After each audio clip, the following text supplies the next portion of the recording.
एक महत्त्वाची आणि मोठी बातमी, लाडकी बहीण योजनेची मुदत 2 महिन्यांनी वाढवण्यात आली आहे। मुदत वाढ करण्यात येणार असल्याची ग्वाही देण्यात आली होती। अखेर 2 महिन्यांची मुदतवाढ देण्यात आली आहे।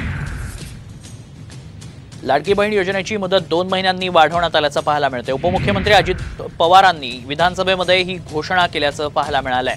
त्यामुळे आता 2 महिन्यांनी या योजनेला मुदतवाढ मिळताना पाहायला मिळते।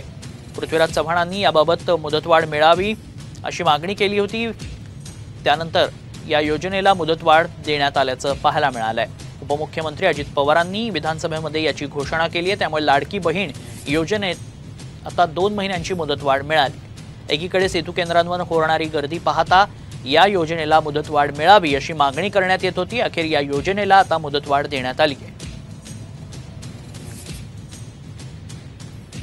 उपमुख्यमंत्री अजित पवारांनी विधानसभेमध्ये ही घोषणा केली आहे।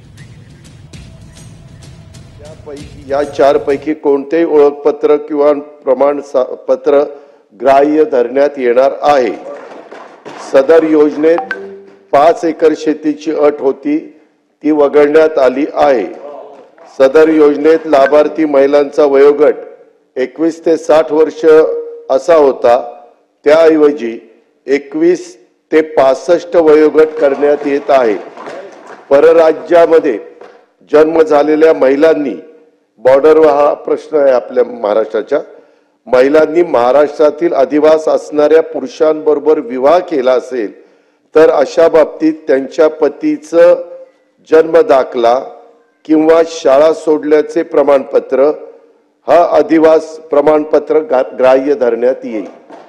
तसंच 2.5 लाख रुपये उत्पन्न दाखला उपलब्ध नसेल तर ज्या कुटुंबांकडे